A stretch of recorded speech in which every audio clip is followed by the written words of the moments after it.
There comes a point in every man's life when the world turns its back, when the voices go quiet, when the people he once trusted walk away, when he looks around for strength and there is none left to borrow. That is when he learns the truth. When a man has no one but God, he finally discovers who he really is.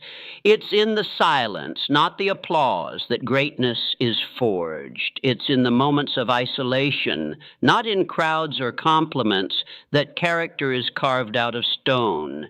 God does not call the man who is already strong. He breaks the man he wants to build. You see, when everything is stripped away, comfort, support, understanding, you are left with nothing but what you believe, nothing but what you stand for, and nothing but what you're willing to do to rise. This is not punishment, it is preparation. Napoleon Hill said, "Out of every adversity comes the seed of an equal or greater benefit."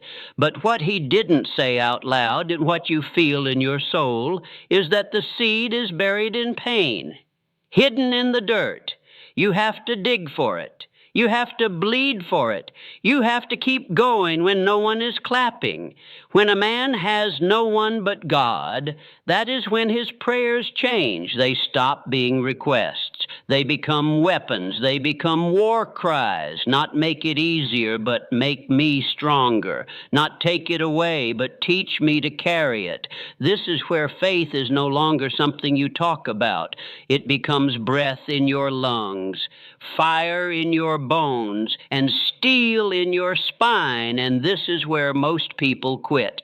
Right here, when it gets dark, when the phone doesn't ring, when the money runs low, when friends vanish, when dreams look like dust. Most people see the storm and turn back, but the man who walks with God, he learns to stand still in the storm because he knows who controls the wind. And when no one believes in you, not your family, not your friends, not your mentors, when even your own reflection looks uncertain, that's the moment God looks down and says, "Now you're ready." Because now the man is not doing it for approval. He's doing it from purpose. He's not trying to impress the world. He's trying to honor his calling. And when that switch flips, nothing can stop him. Think of the giants who walked this path. Abraham was called alone. Joseph was betrayed and imprisoned.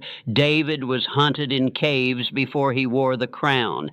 Even Jesus himself was deserted in Gethsemane. The greatest men in history were not handed thrones. They were handed burdens, not because they were cursed, but because they were chosen.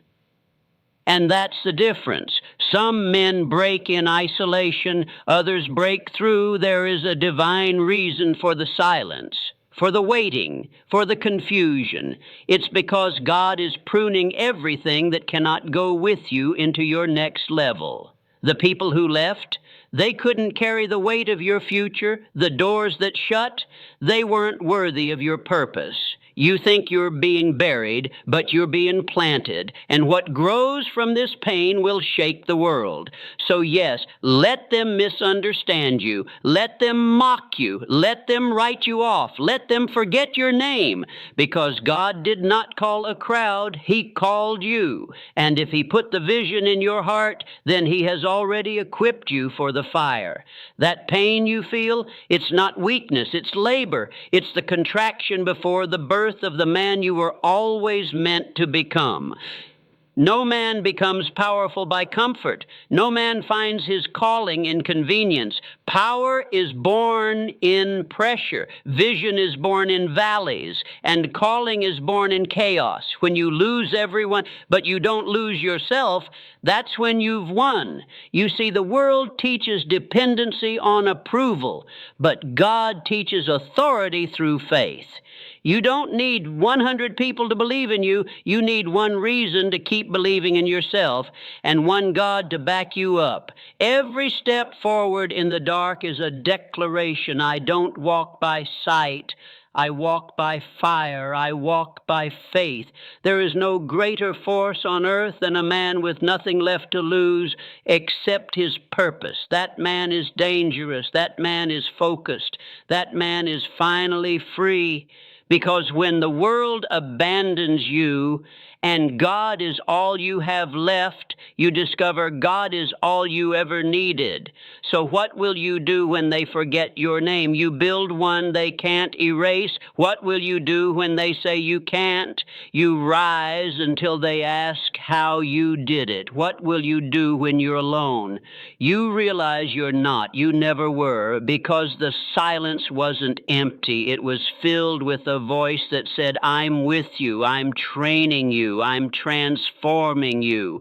This is the test that separates the ordinary from the unstoppable. The moment you stop begging for sympathy and start building with conviction, the moment you stop explaining yourself and start executing, the moment you realize the fire didn't come to destroy you, it came to reveal you.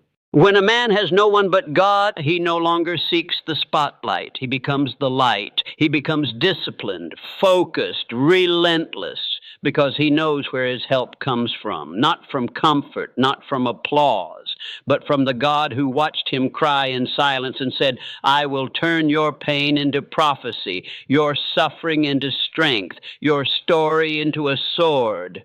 So walk boldly, speak less, work more, pray deeper, forgive faster, stand taller, and don't fear being alone, because it is in that sacred space where everything is taken away that everything finally makes sense. The man who has no one but God has everything.